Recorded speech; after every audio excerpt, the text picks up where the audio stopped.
जय सिया राम। फिर उन लोगों ने लक्ष्मणा के साथ सांब को आगे किया और अपने प्राणों की रक्षा के लिए कुटुंब के साथ हाथ जोड़कर सर्वशक्तिमान उन्हीं भगवान बलराम जी की शरण में गए और कहने लगे, लोकाभिराम बलराम जी, आप सारे जगत के आधार शेष जी हैं। हम आपका प्रभाव नहीं जानते प्रभु। हम लोग मूढ़ हो रहे हैं, हमारी बुद्धि बिगड़ गई है, इसलिए आप हम लोगों का अपराध क्षमा कर दीजिए। आप जगत की स्थिति, उत्पत्ति और प्रलय के एकमात्र कारण हैं और स्वयं निराधार स्थित हैं। सर्वशक्तिमान प्रभु, बड़े बड़े ऋषि मुनि कहते हैं कि आप खिलाड़ी हैं और ये सब के सब लोग आपके खिलौने हैं। अनंत आपके सहस्त्र सहस्त्र सिर हैं और आप खेल खेल में ही इस भूमंडल को अपने सिर पर रखे रहते हैं। जब प्रलय का समय आता है तब आप सारे जगत को अपने भीतर लीन कर लेते हैं और केवल आप ही बचे रहकर अद्वितीय रूप से शयन करते हैं। भगवान, आप जगत की स्थिति और पालन के लिए विशुद्ध सत्वमय शरीर ग्रहण किए हुए हैं।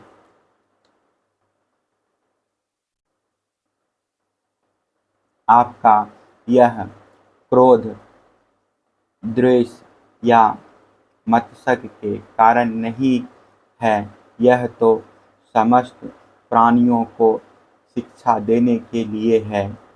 समस्त शक्तियों को धारण करने वाले सर्व प्राणी स्वरूप अविनाशी भगवान, आपको हम नमस्कार करते हैं। समस्त विश्व के रचयिता देव, हम आपको बार बार नमस्कार करते हैं। हम आपकी शरण में हैं। आप कृपा करके हमारी रक्षा कीजिए।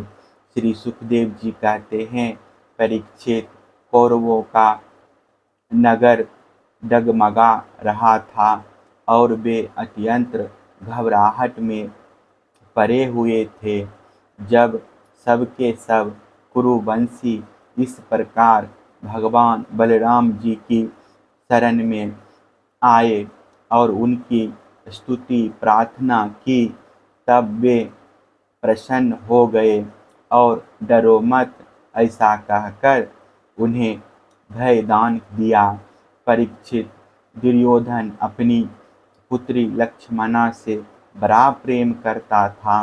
उसने दहेज में 60-60 वर्ष के 1200 हाथी, 10,000 घोड़े, सूर्य के समान चमकते हुए सोने के 6,000 रथ और सोने के हार पहनी हुई 1,000 दासियां दी।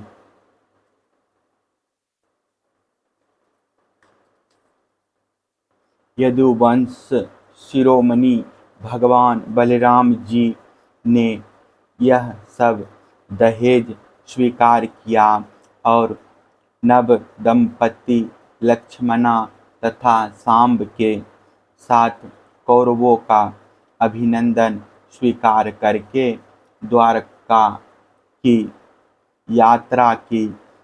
अब बलराम जी द्वारकापुरी में पहुँचे और अपने प्रेमी तथा समाचार जानने के लिए उत्सुक बंधु बांधवों से मिले। उन्होंने यदुवंशियों की भरी सभा में अपना वह सारा चरित्र कह सुनाया जो हस्तिनापुर में उन्होंने कौरवों के साथ किया था। परीक्षित, यह हस्तिनापुर आज भी दक्षिण की ओर ऊंचा और गंगा जी की ओर कुछ झुका हुआ है और इस प्रकार यह भगवान बलराम जी के पराक्रमी की सूचना दे रहा है।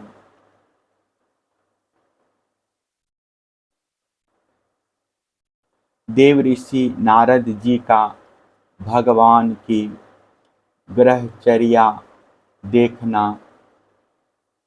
श्री सुखदेव जी कहते हैं, परीक्षित, जब देवऋषि नारद ने सुना कि भगवान श्री कृष्ण ने नरकासुर भौमासुर को मार कर अकेले ही हजारों राजकुमारियों के साथ विवाह कर लिया है, तब उनके मन में भगवान की रहन सहन देखने की बड़ी अभिलाषा हुई। वे सोचने लगे, आहो, यह कितने आश्चर्य की बात है कि भगवान श्री कृष्ण ने एक ही शरीर से एक ही समय 16,000 महलों में अलग अलग 16,000 राजकुमारियों का पानी ग्रहण किया। देवऋषि नारद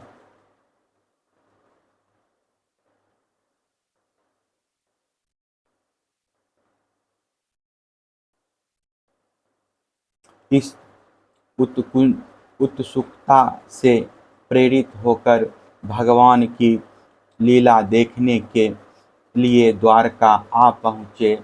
वहाँ के उपवन और उद्यान खिले हुए रंग बिरंगे पुष्पों से लदे वृक्षों से परिपूर्ण थे। उन पर तरह तरह के पक्षी चहक रहे थे और भंवरे गुजार कर रहे थे। निर्मल जल से भरे सरोवरों में नीले, लाल और सफ़ेद रंग के भांति भांति के कमल खिले हुए थे। कुमुद कोई और नवजात कमलों की मानो भीड़ ही लगी हुई थी। उनमें हंस और सारस कलरव कर रहे थे। द्वारकापुरी में स्फटिक मणि और चांदी के 9 लाख महल थे। वे हर्ष आदि में जरी हुई महामृगतमनी पन्ने की प्रभा से जगमगा रहे थे और उनमें सोने तथा हीरों की बहुत सी सामग्रियां शोभायमान थी। उसके राजपथ, बड़ी बड़ी सड़कें, गलियां, चौराहे और बाजार बहुत ही सुंदर सुंदर थे।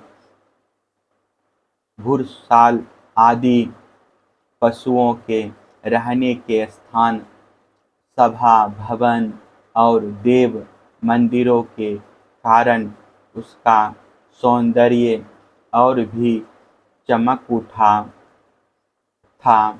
उसकी सड़कों, चौक, गली और दरवाजों पर छिड़काव किया गया था।